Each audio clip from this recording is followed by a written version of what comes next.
Good morning, buenos dias. Thank you all for being here. Welcome to the Immigration Spotlight on behalf of the Latin American and Caribbean Committee. I welcome you here. The Latin American and Caribbean Committee, also known as the LECC for short, is a committee of the Loretto community, and the LECC was founded in 1985, and we seek to be a healing presence, a source of hope, and a force for change, while seeking justice and peace for all who are impacted by the inhumane immigration policies and the decades-long interventionist foreign policy of the U.S. throughout the region. The Immigration Spotlight is a feature that we have to bring emerging issues and information to our community. And today we have a wonderful program. We're very, very happy to have you all here. First, I just want to start with a centering moment, a moment of silence to just recall the struggles of migrants, thinking about those that are taking the journey today or have started last night, and just to take a moment of silence and thinking about the conflicts in the world and sending good, wonderful vibrations, good energy to all in the struggle and to our Mother Earth.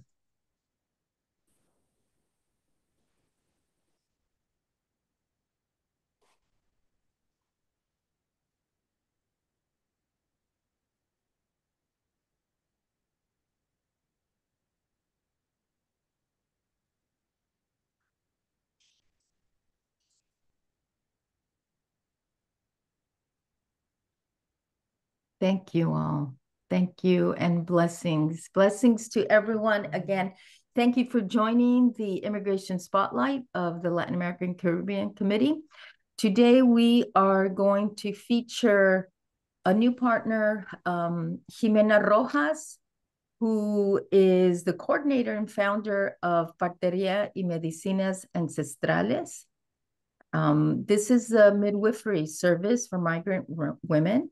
She coordinates a clinic in Tijuana, Mexico, and she also coordinates a volunteer service of midwives along the migrant trail.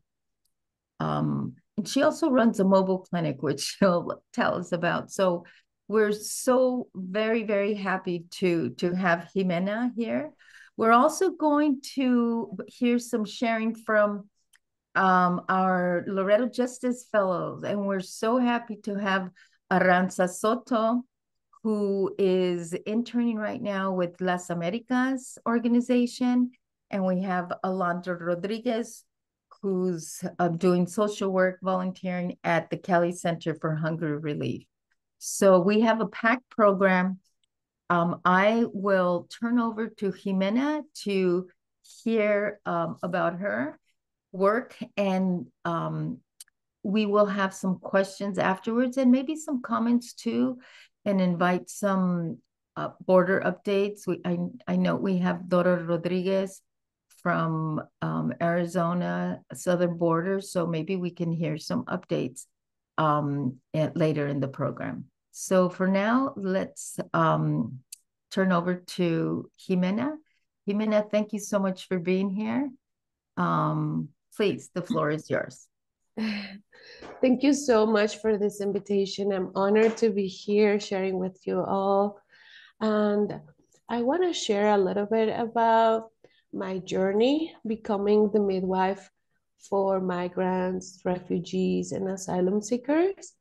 I know this is sometimes a little bit different because sometimes we have the privilege to choose what we want to do in life, or we plan ahead what we are looking forward to work on. And in my case, it started very organic. I was crossing the border. So I will go ahead and share. Okay, here you can see. This is the Parteras Fronterizas presentation for Loretto. Thank you for inviting me. And this is a map that I present here with midwives working along the migration route. So when uh, when a woman is crossing from Guatemala to Mexico by the Rio Suchiate, we have a group of midwives that are um, waiting for them, giving them vitamins, checkups, and we do it in the same way I started my journey that I will share in a moment. So I just want to share a little bit of what is our plan is to create a space where we serve every family, every person around the migration route. So when they get to Tijuana, they already have prenatal care, sexual reproductive services. And as I was telling you, um, well, here we have the pictures of Mary Jean and Rosa who were visiting an Espacio Migrante and the clinic, and they were able to see what some of the activities that we have accomplished.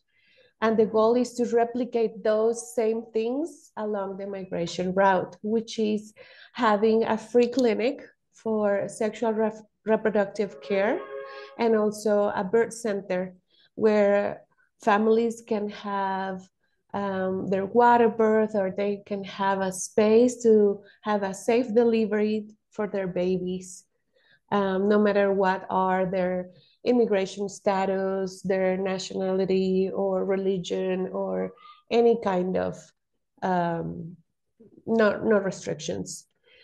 So when I was crossing the border in the summer of 2016, I was having activities in San Diego and Tijuana. As a midwife, I was always working at home, serving the families, bringing a tiny hospital to the families in their home. So I would bring the oxygen, all the equipment, the pool for the water birth. And then I was having activities to pursue my US license in San Diego. So in that summer of 2016, I was crossing, and the line was very different because instead of having the two lines, which is the ready lane and the central lane or the regular lane, there were a lot of people just standing there. I was trying to look for information on the radio, on the internet, and no one was saying anything. And even though there were a lot of people arriving, no one was taking any responsibility. So the camps started happening. A lot of people were scattered around the cities, and no government, not from the US, not from Mexico, were bringing any help. And I saw a lot of mothers, a lot of Black women with their babies, a lot of them were pregnant. And I decided to do something. So when I went home, instead of being a lot of people, now there were hundreds, and soon there were thousands of people in nearby the border. So uh, the camps started being on churches, on different shelters, on the streets, and we were bringing just water, food, diapers. And then I decided to bring my midwifery bag, and I asked one of the women that was there, I asked if it was okay to check her blood pressure, to listen to her baby. And we figure out how to communicate because a lot of them were from Africa, Congo, a lot of them were from Haiti, and some of them only spoke Haitian Creole. And my little French and my little Portuguese didn't help that much. So we were struggling with phone, the translation, and finally we were able to communicate. And the first language that we were able to speak together, it was love, because as a mother I was able to see the happiness in their faces when they were checking that their babies were fine, even though their journey, their migration journey, was really hard. A lot of them passed through the Darien jungle. A lot of them lost some of their family relatives and had to leave them there in the jungle. So I started hearing a lot of very difficult stories, and they were there at the border, and no one was giving any help. A lot of the women were ready to have a baby, were really close to their due date, and some of them were good candidates because they already had a normal vaginal delivery, so I was able to provide their care. But I was a home birth midwife, so I couldn't go to their home and be their midwife. So my living room became the delivery room. At that point, in the government of Mexico, the health system required a social security number, or we call it a CURP. And that number was the key for them to access or be admitted in the hospital. The problem is that many of them didn't have any ID. Some of them lost their documents, all their belongings. Some of them were robbed during the migration journey, so they didn't have any belongings with them, any papers, any birth certificates or IDs, or even their passports sometimes were destroyed by police, by immigration police, by border patrol, by a lot of different really hard situations. So my home was busy. My first son at that time was in middle school, and he will wake up, go to school, go to classes, and in the living room there was a mom that just had her baby.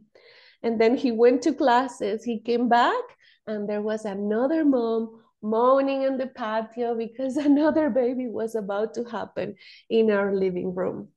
It wasn't ideal because, it's good to separate our work from our homes, and there were many different things that it was a struggle. But at that moment, it was the only sources that we had.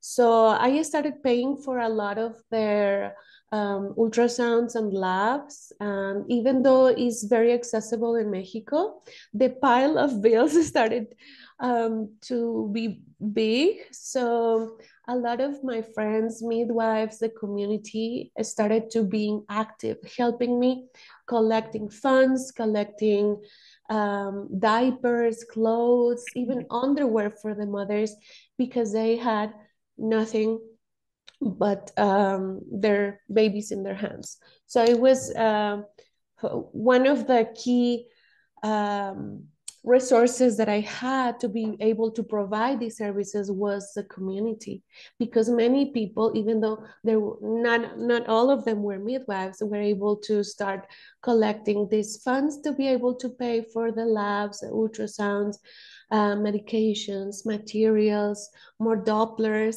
and equipments that we started to see that it was more needed. And especially because we started having like 40 patients a day. So the Dopplers, the gel, everything started being like running really fast. So as midwives, we provide antepartum or prenatal care, breastfeeding education, nutritional orientation, natural remedies, tinctures, herbal support, birth preparations. And we always gave this paper on when to call the midwives. We started translating all these documents because we believe in linguistic justice, which means every patient should have the ability to communicate and to understand what's happening with their health. So we were very lucky to find more people that were speaking Portuguese and Portuñol, a little bit of Spanish. And then we were able to start having more help from San Diego, even from Canada. I had a wonderful woman, a wonderful midwife who came from Canada to be able to be there for me, to help me start the clinic the first days. Her name is Nicole Romeiko. She's great. And then for birth and for postpartum, we also provide with a rehearsal. We also provide with a respected birth model. In Mexico, there is a lot of obstetric violence, a lot of situations where you go to the hospital and then you are admitted only by yourself. You're not allowed to have anyone with you. You're not allowed to use the toilet. You have to stay in a bed attached to an IV, and you're not allowed to move or to complain. And even if you are having a lot of contractions and pain, they scold you. Some doctors even say like, don't cry, or I will give you the C-section right away. Or they are really, really mean. And there is this term that is called obstetric violence that was created because there were a lot of mothers and families living post stress trauma because of this obstetric violence. So a lot of the activities as midwives we provide with all the postpartum care that also saves lives, because sometimes we advocate for patients to be admitted in the hospital because they have a high risk pregnancy or they really need a C-section for different reasons. But we notice that they are just discharged at the hospital and they don't have any follow-up. Sometimes they don't have enough information, not even to take the stitches of the next week, or they don't have a follow-up for their newborns to check the weight that the babies are gaining weight or breastfeeding education. So all the services we provide help us save lives. So the maternal death and the infant death in Mexico is really high. The C-section rate is really high. So with all these efforts, we are making sure families and the most vulnerable families have access to good quality of care. So we also provide different visits at birth, and then at postpartum, we do these follow-up care. We say that we care for them up until 6 weeks, but we have moms that also want to continue coming just for the checkup every month. Some moms come for the beginning of the baby-led weaning, when babies start eating. And we provide with these services with respect and love. And we have been witnessing that a lot of families that live a lot of trauma, different situations, because they had to flee their countries or their hometowns and get to Tijuana to present their asylum cases. When they have the chance to be together and experience birth together, is a rebirth for the whole family. It's a new beginning, and birth can be like a ceremony that helps everyone to start a new fresh start, a new beginning. So the struggles that we had during these years, now it's 8 years, and we have been watching and witnessing a lot of different situations I carry in my heart. I was sharing with Rosa that it's really hard to look back, and it's wonderful to look at the beautiful outcomes that we were able to provide for some families, but it's sad to share that at the beginning we didn't know how to advocate for some families. We didn't have access to the legal clinic as we have now. And then at the beginning, some families that needed a C-section didn't get the C-section on time, or they were rejected at the hospitals many times and their babies didn't make it, or they had different outcomes, really sad outcomes. So the first struggles that we have been facing and that we continue advocate, and we even use the journalists and the social media to help us advocate for the families. We call the journalists and say, hey, we are at this hospital right now. They are rejecting a migrant mother or a Haitian mother. She's about to push a baby and they don't want to admit her. And that way, with the newspapers, with the media, with with the journalists, we have been able to start changing some policies and to start opening some doors. So the government is listening now. And some of the first are the language barriers, because at the hospitals, they ask the patient to bring a translator. But sometimes the mothers are traveling by themselves. They don't have anyone to translate for them. So we are providing with translation through the phone, and we're advocating for translators at the health facilities. But sometimes that is still not the case. Even though many years have passed, the health system doesn't have budget for translation yet. Hopefully, we will start seeing those changes. And now that is a new government starting, we are having some meetings. So we hope that they can put on the agenda those immediate needs for migrants, refugees, asylum seekers. We also witness a lot of racism, discrimination, xenophobia, intolerancia, violence, obstetric violence, arrests out of no reason. Also, poor conditions in detentions. We witnessed a woman that was pregnant, and she went into detention 13 times.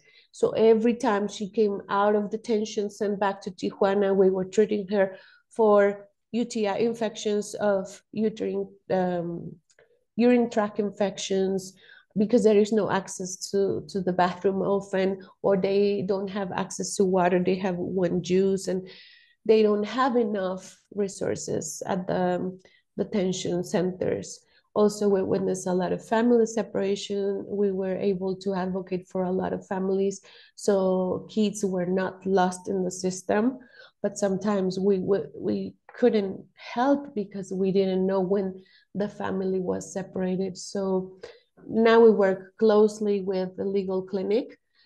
So as midwives, we are learning all these new skills because we were very good at catching babies, but we didn't know about human rights defenders, how to be a human rights defenders. And that's the path that we have been called to be there at the front line, to make sure every mom, every baby has the good quality of care and the right to present their cases.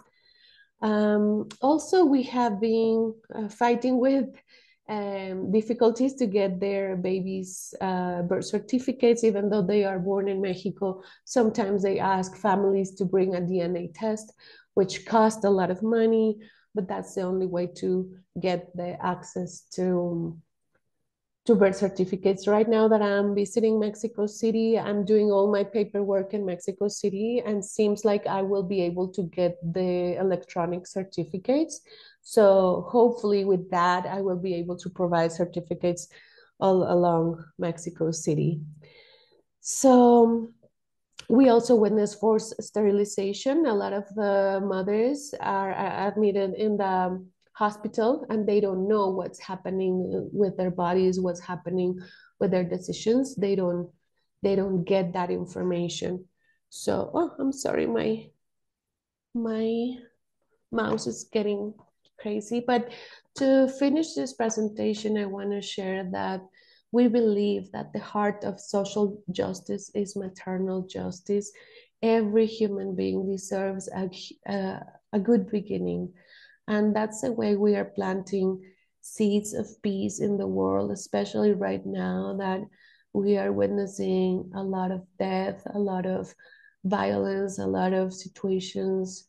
We believe that every baby that we catch with love, with respect, in peace, without violence, it's a seed that those babies cross the border and they go to Florida, they go to New York, California, different places, or they go back to their countries in Honduras, Salvador, but they have that impronta in the beginning of their life that they are blessed, they are peace, they are all these beautiful thoughts for the babies.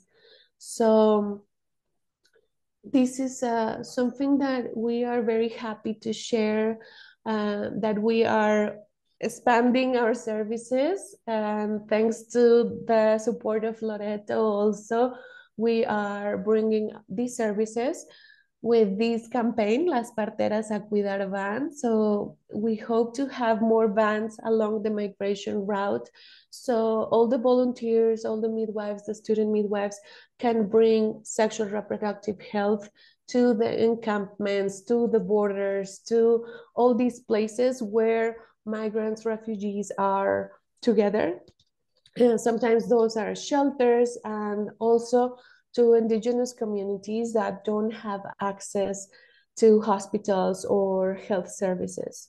So the plan right now, we're starting with one van. We're planning to check how this goes this year, and we hope to be able to expand our services along Mexico, the whole country.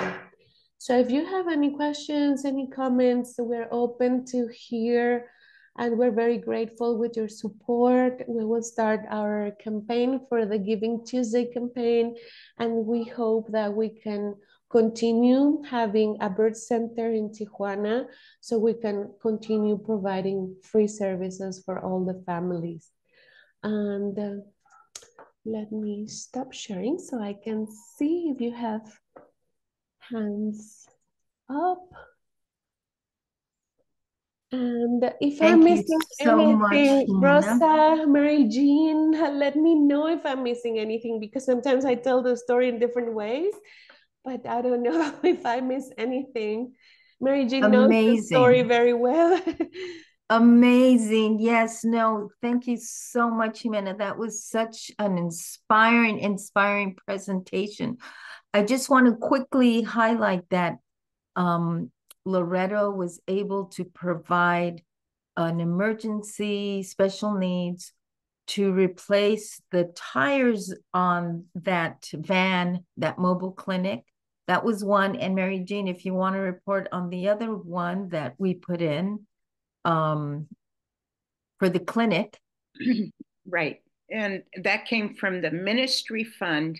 And thanks to the ministry fund, we were able to provide $3,000 to Ximena. And the birthing center, it has 4 students, correct, Ximena, who are there learning and volunteering, at the clinic.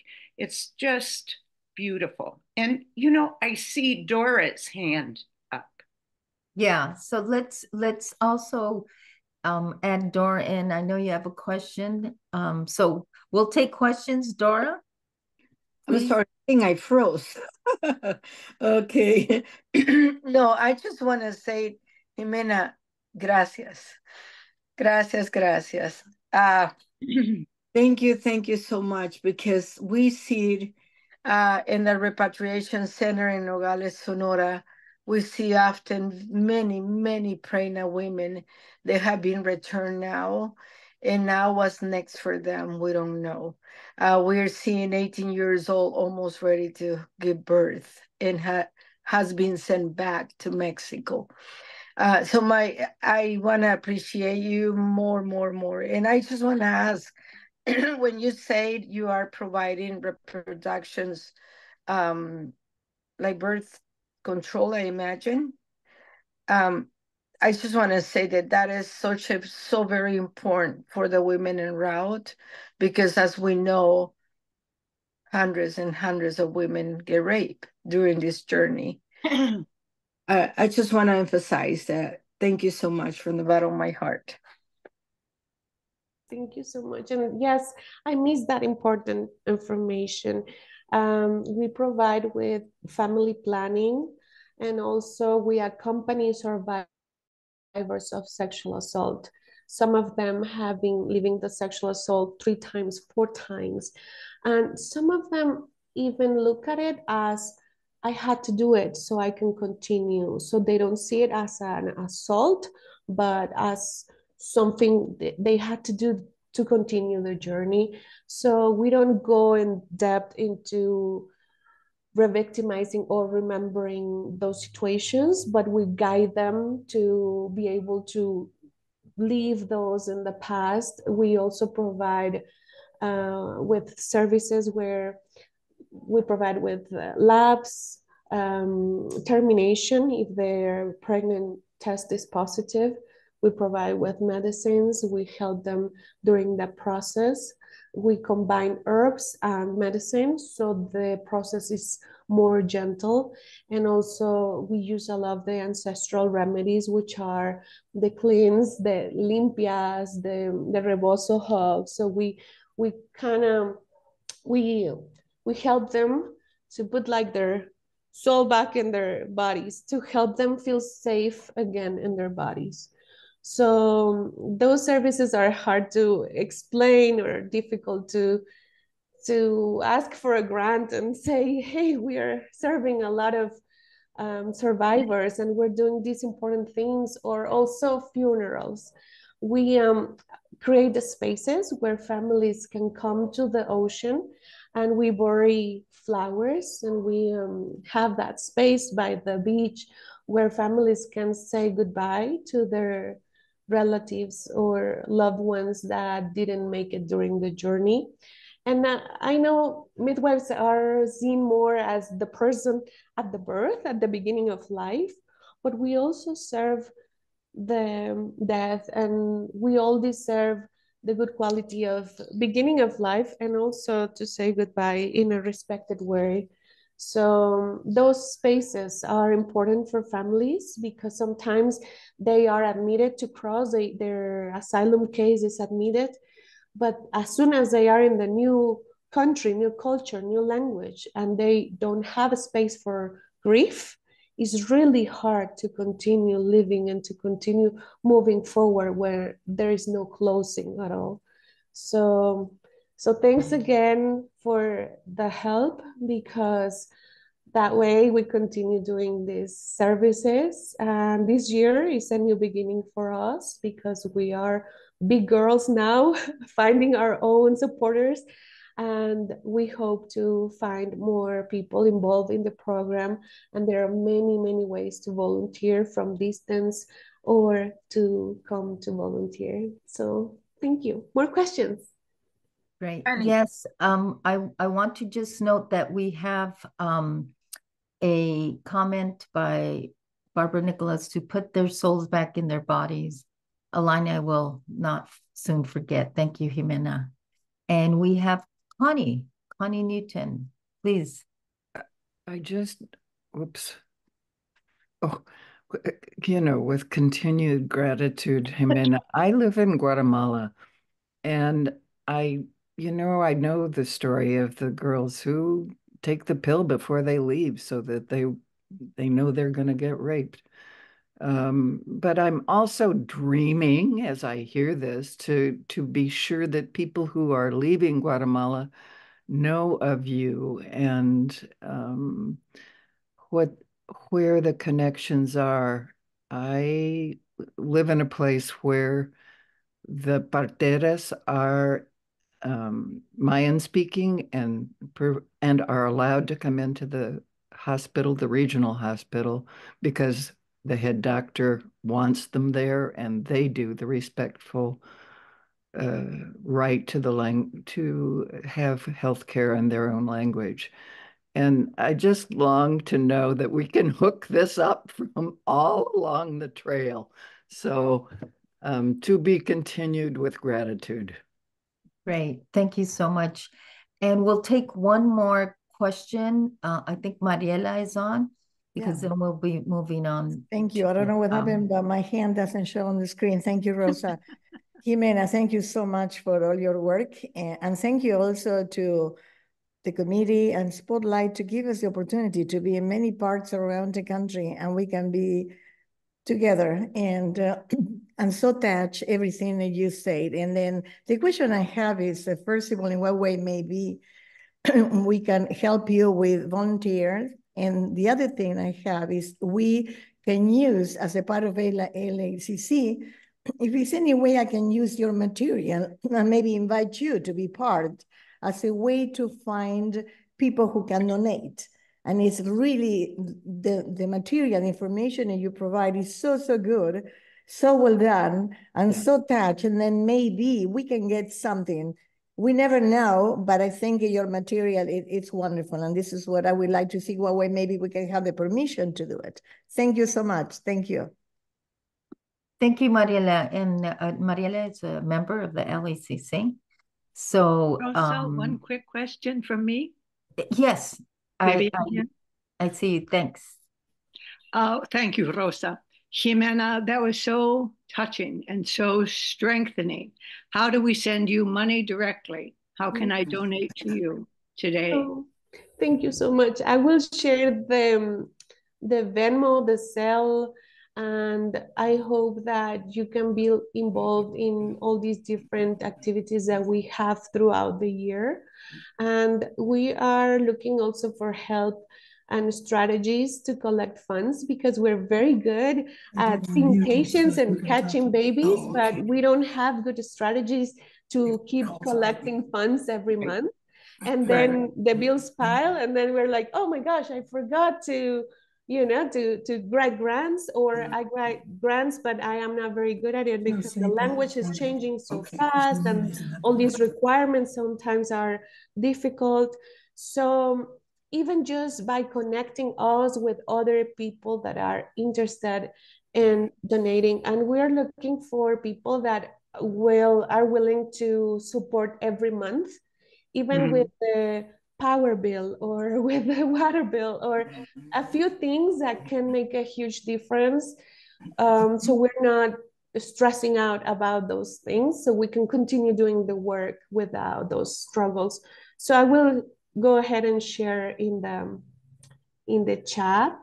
And yes, we're very happy that many people in Guatemala, also even people from Haiti, know that we exist.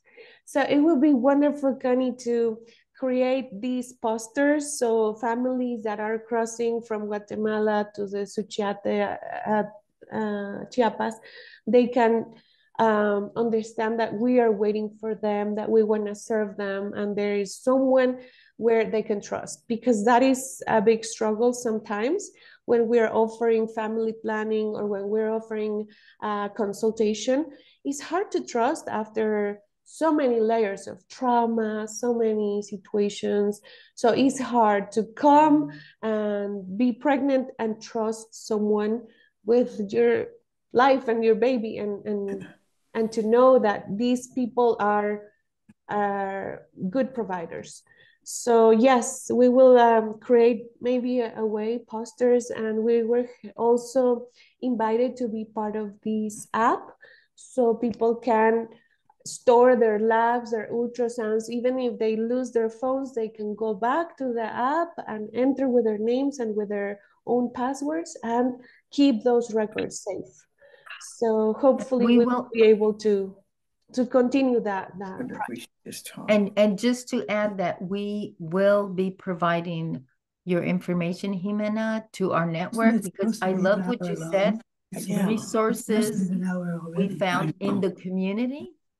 And in this community, I mean, we saw so much need and so much effort in your work, and also so much potential in bringing it to the community for people to support your work, which is, it's daily. It's a daily thing where women are giving birth and needing that care.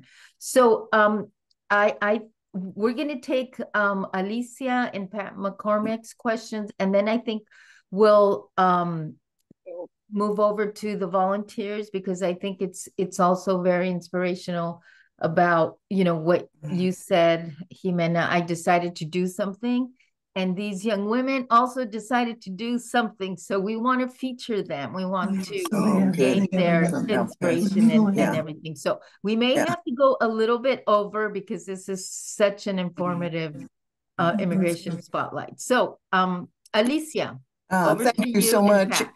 Thank you. And Ximena, thank you so much.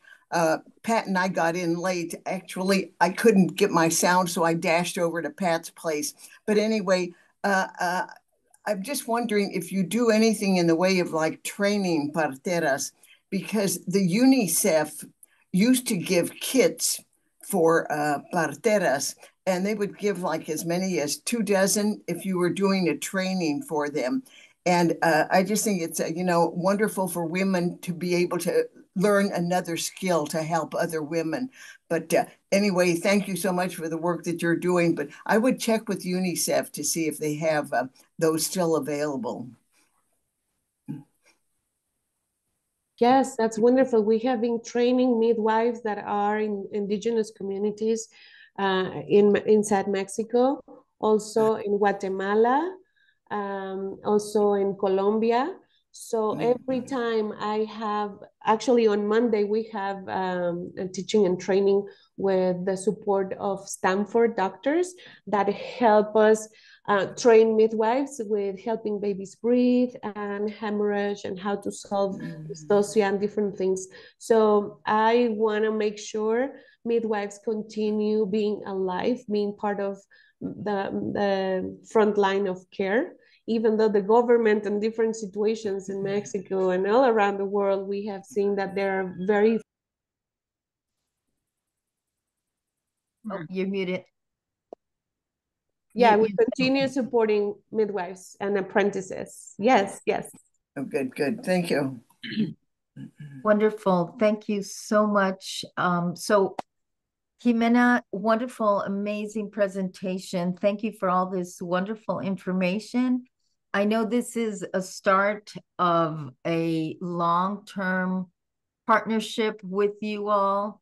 I know that Mary Jean is there in San Diego and will be visiting and can also provide that link to any funds that come through Loretto. We have that network. So thank you so much, Ximena. Please stay and listen to our Loretto Justice volunteers. And we will send information about how to support this program following this presentation. So if you have any other questions for Ximena, you can put it in the chat, and hopefully you can stay and be able to finish with any questions we have. So we are going to transition and feature two of our Loretto Justice volunteers, Arantza de Jesus Soto, who's a political science, gender, and women's studies major. She is doing her service at Las Americas Immigrant Advocacy Center. So we're going to start with Arantza, and we have given each of you about 10 minutes, so we will go over. So please, the floor is yours. Thank you. Good morning, everyone. I've had the pleasure to meet some of you, if not most of you. It's a pleasure to see you again here. Well, as Rosa said, I'm doing my bachelor's in political science with a minor in women and gender studies. I'm currently in my final year. I'm almost there, graduating. I've had the pleasure and opportunity to serve in the first pilot year of the Loretto Justice Fellowship last year. And I served with Pateria y Paso, which is also a law firm that provides free to low-cost legal services to immigrants. And now I'm doing my internship with Las Americas. And here in Las Americas, I've had the opportunity to connect with the community a little bit more. Back in La Estrella, I worked only like with the crime victims unit, and over here I have the opportunity like to jump around and see the other like departments that they have in there. With Las Americas, we have 3 different programs. We do the community programs, which is basically doing like workshops with the community where they can like renew their permits, apply like for work permits, apply for citizenship and all that kind of stuff. We do these workshops because before we used to only take one-on-one cases, but they found out that it's like easier if we just like get in a group and help more people this way. I have the opportunity to attend some of them. It's really informing, and I think it's also like more efficient to have them as a group than individually, so we can speed it up a little bit more and help the most people that we can. They also have the Detained Deportation Defense Program, which they help people prepare for their credible fear interview. They go to the detain center and help them prepare for this. It's really difficult sometimes because they've lived a lot of trauma and they haven't had like the opportunity to actually feel it and accept that they shouldn't be living it. Like we said before, like with Ximena's case, like some of the women that are traveling, they are accepting that being raped is just like part of their journey. And most immigrants feel that going through all of this trauma is normal and that it's acceptable when it shouldn't be. So it's really hard for them to have like this interview because they have accepted it in the past that yeah, this is normal, so it doesn't like affect them that much. But it's a really important part of the application process. That's mostly done by our social work department. I'm trying to see if I can join them one of these times to learn and see what can I do to help. They also have a cross-border program, which is basically we have our team over here in El Paso, but there's also a team back in Juarez. And we very often like collaborate or send each other cases. I have the opportunity to go to one of the events that they take place once a month in Juarez, which a lot of organizations get together and provide services, not only like to immigrants, but also like to the whole community back in Juarez. We have like doctors, we have dentists, and we go as to provide like the legal services and teach people that are looking for asylum how to apply for asylum with the CBP1 and what to expect, what can they do like in the meantime, and all that kinds of stuff. I've personally had the opportunity to also attend, collaborate with other organizations like the CBSC, Cross Border Service Institute. Yeah. And over there, what they do is that it's a shelter for immigrants that they just come in by the CBP1 app and they help them like apply for their work permits. And us as Las Americas volunteers, we go to the centers and help them fill out these applications.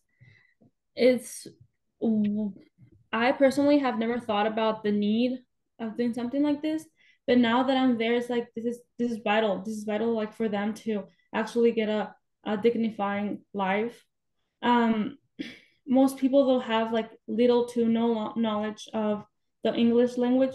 So what we do is translate like every single square because you cannot submit it in any other language that's not English. And for us, it might be like a little bit basic, like, oh yeah, you know what yes and no means, but no, that's not the case for everyone.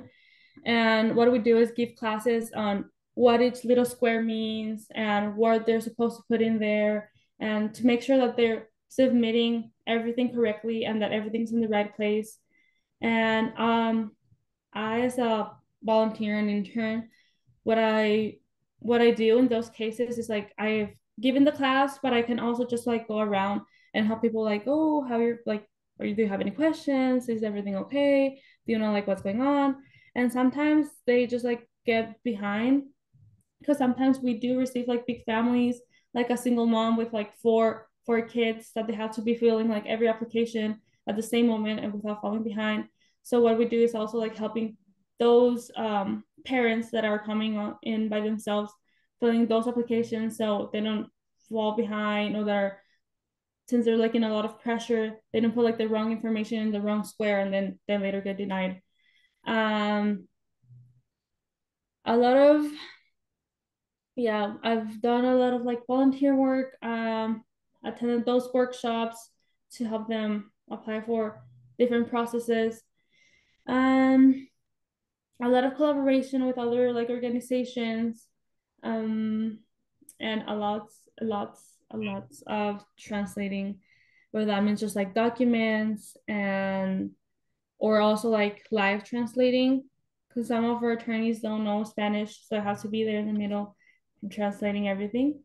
But yeah, I don't want to take out of like my partner's time. But yeah, if you have any questions, yeah, please let me know. Thank you, Arantza. I just want to ask, you're finishing at the end of this year, right? It's your last semester. So your term ends at this December. Yes, I won't be able to do the whole year because I'll be in a fellowship in DC for the next semester. Also, if you guys have like any suggestions on any department that you think would be like a good fit related to immigration, I would love that. What I'm trying to do right now is get like all of the experience from the border and take like the accurate knowledge and with me over there and explain things as they actually are and be able like to collaborate with those organizations that have power, but with the knowledge that I can bring from over here. That's you wonderful. ever want to come to San Diego? We need lots of help. I was going to say, we have resources here. We have people also that, you might want to tap into.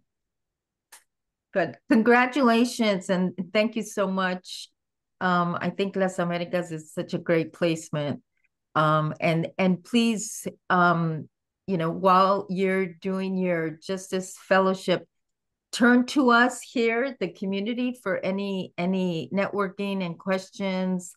We really appreciate all the work around the Loretto Justice Fellows. And we see Annie is here.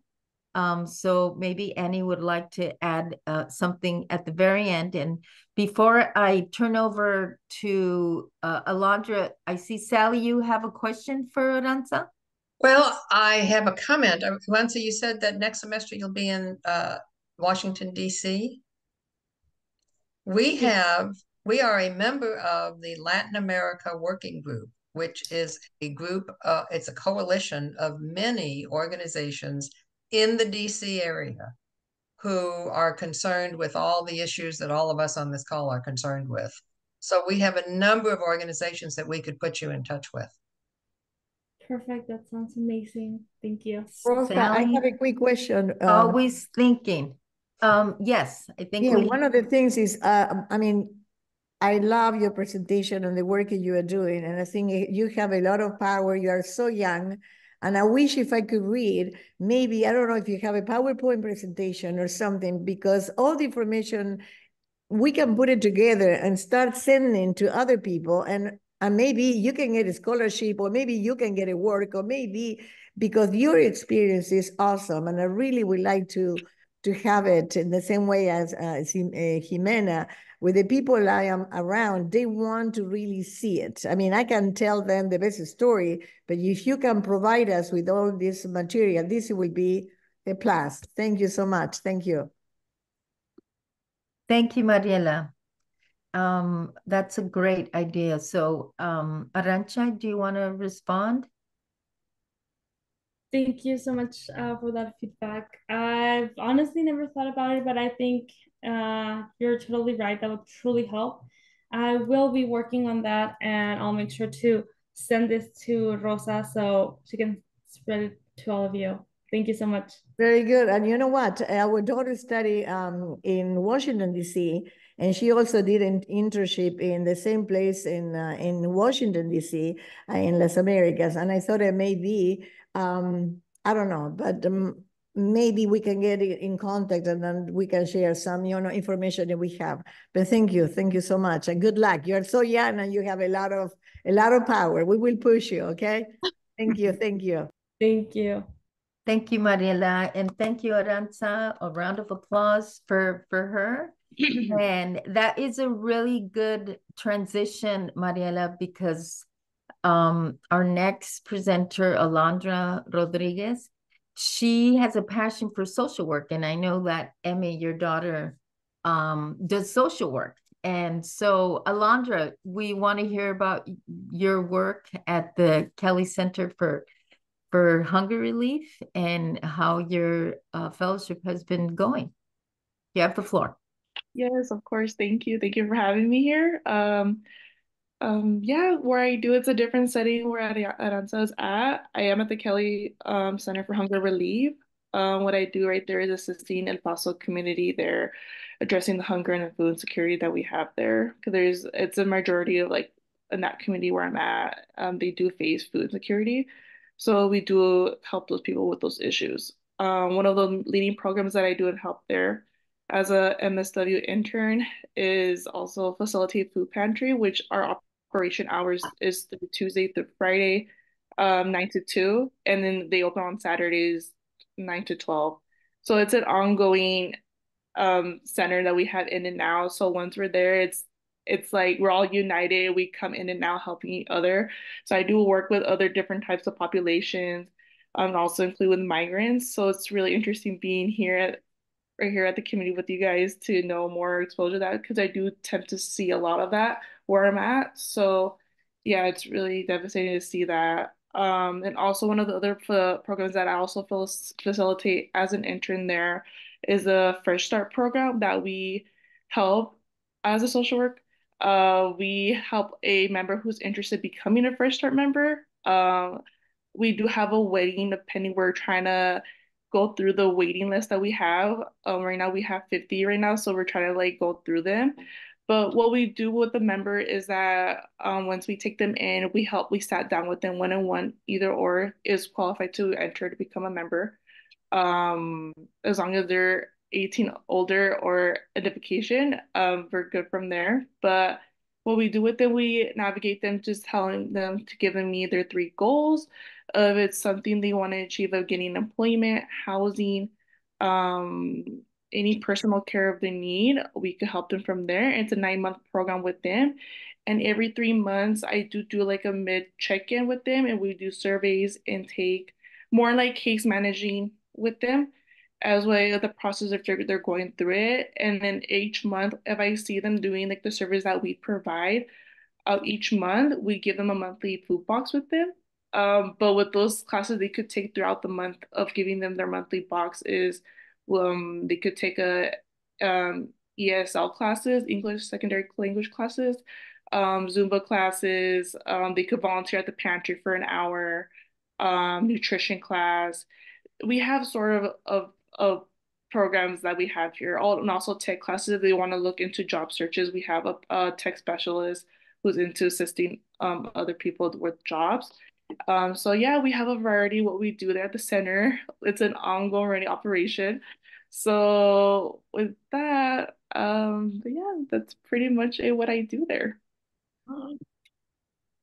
Thank you so much, Alondra. And I love what you had to say, which is on the website, about how you want to contribute positively to systemic changes, because that is so vital. And just tell us, how are you balancing everything right now? I mean, you're doing a master's, you're doing a fellowship, Yes, a lot of other things in your life. Of course. Busy? Yeah. Very busy. Yeah, no, but I'm grateful for this opportunity. This is my first year going into community service, like going into community work, because at the time I would do palliative hospice, so it's a different drastic change where I'm at now. So I'm looking more exposure to like community work, and I'm really enjoying it where I'm at right now.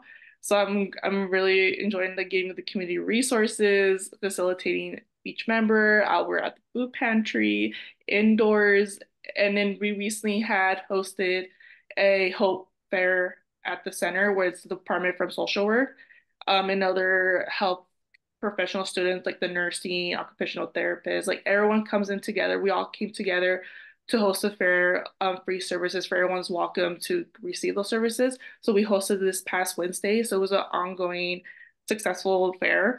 So it was it was a lot of community work this week. So I was privileged to do that. Wonderful. So any questions for Alondra? Any comments?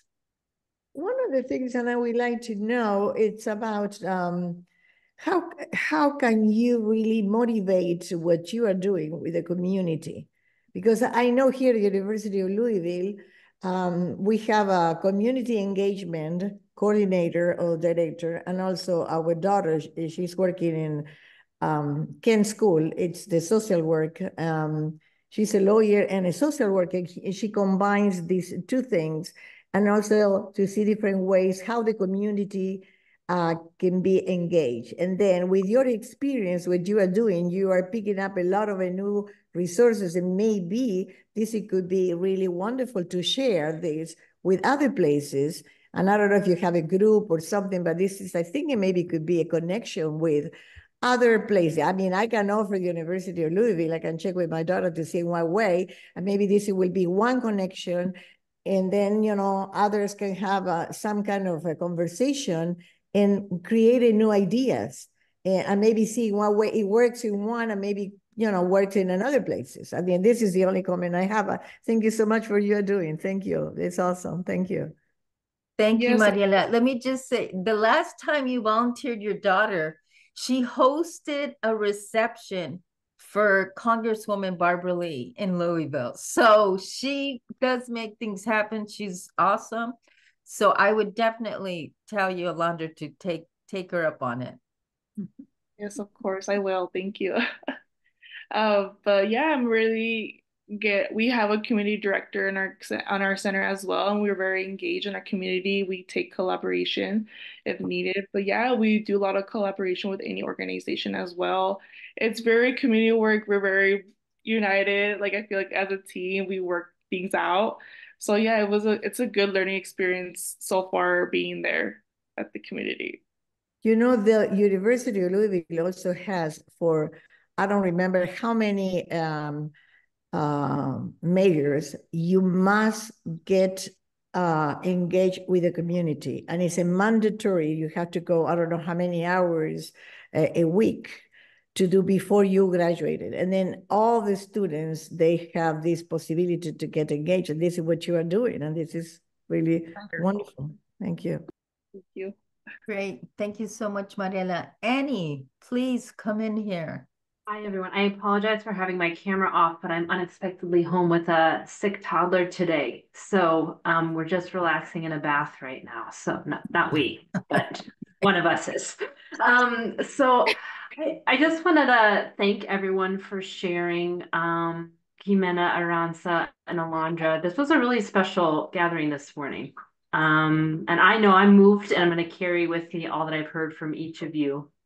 I guess the question for three women that are in various ways in community with Loretto, there's something magic about just this Zoom room, let alone the larger community.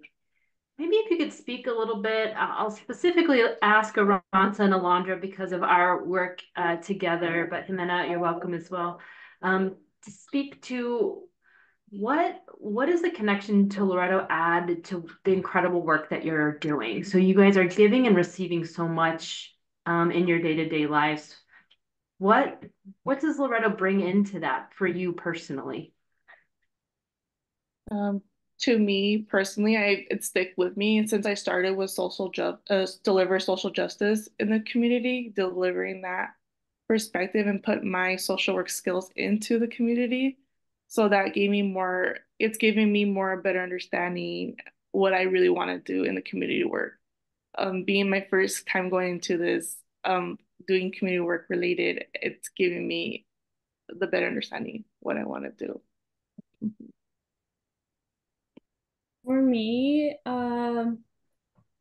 is that for generation, we're always being told like, yeah, you're the generation that's gonna change things. But I personally don't feel like that because it's like I see all of the Loretto community members and you've all like fought like so hard and have made like so much change.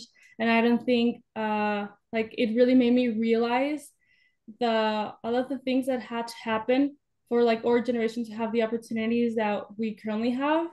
And it just makes me like so thankful that I can't imagine like even if I have like a hard path to like go through, I can't imagine what all of you had to go through so that you could do like the social like work that you do and all the things that you had to do.